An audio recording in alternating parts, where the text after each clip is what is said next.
what are your feelings about Brazil? Because I mean, I see God is using a lowly country to send a spark throughout the Americas, but right now Brazil looks pretty I lost. haven't been to Brazil, but I meet a lot of Brazilians internationally. And, you know, every one of them talks about Christian revival back in the 90s. And I've always said the revival was too shallow.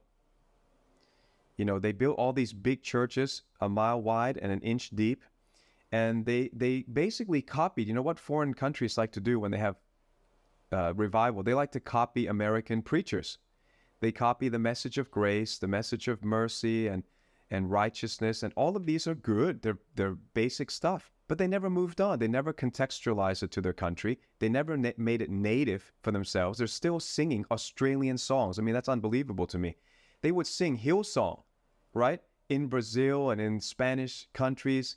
And I know because I've gone to Latino countries, not Brazil, but I've gone, and they're singing songs that I know. It's just been translated into Spanish.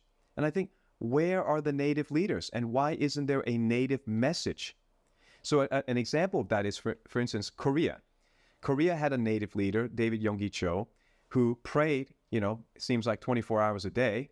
And then he made cell groups.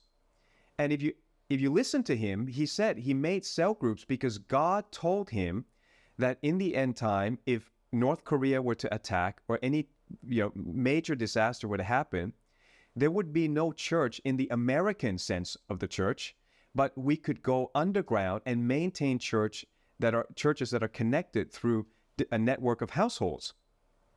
So instead of listening to that, the whole world tried to have cell church, and sometimes it worked, sometimes it crashed. And often you'll get, if you don't do it right and it's not from God, you'll get church splits from cell groups. You get unqualified people with hidden agendas leading their own little empires, and they split the church up. Now, the Koreans don't have that problem because they're very compliant, very respectful of leadership, and that was a great model for him. So he built the largest church in the world with 800,000 people. But that was a template for him for Korea. Where's the template for Latin America? Where's the template for Brazil? And where's the justice? The biggest problem that I see from being an outsider in Latin America is everybody's run by dictatorships, real dictatorships. No matter who you elect, you always come back to dictatorships. And why? Because there's a lack of justice. So dictators promise the world, like Adolf Hitler, right? When there's gross injustice, it gives a room, a space for a strong man to come in and say, elect me, believe in me, I'm going to fix all the problems. And they'll create some fictitious enemy. And then they will amass the power and the wealth and transfer it for themselves. It's a racket. It's a scam. So the church, since the 90s, had all of the resources, the money, the big platforms. And yet, I bet you, if you tried to bring a message like mine or a speaker like me into Brazil, I bet you 90% of the churches would not welcome me or my message. And it's just the Bible. So I feel that's the problem from looking from the outside in. I'm sure it's complicated and lots of other things, but we can't fix what we can fix.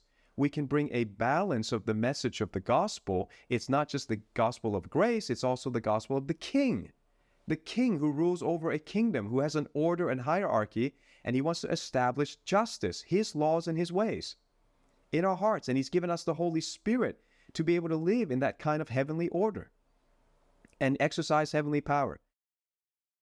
If we have some open doors to go into Latin America, that will be fantastic. We'll do it. We'll spread this message. And Trump's unfinished business was translated into Portuguese before Spanish. I cannot tell you the quality of the translation, but it is there. God did it. And I never dreamt that it would be in Portuguese. I don't speak Portuguese. But God's done it. So something is being prepared. The groundwork's being prepared. And I'm ready to go. And I'm ready to raise you up. And then you should take the message that I've given you and spread it as well into Latin America. Why wait for America to change? Let's change Latin America, and then America will be envious. Canada will be envious. Australia will be envious. I'm envious now of El Salvador. I'm like, man, I want to get there. I can't wait to get there and see what's happened. Join an international online church community that's tuned into prophecy. Become an active collaborator. choose care groups and discipleship paths designed for your spiritual growth, and get involved in daily prayer, all in one app. You'll also get full weekly sermons uncensored by big tech. Ministry partners can download our app now at DiscoverChurch.Online. That's DiscoverChurch.Online. Activate your faith and let's meet online.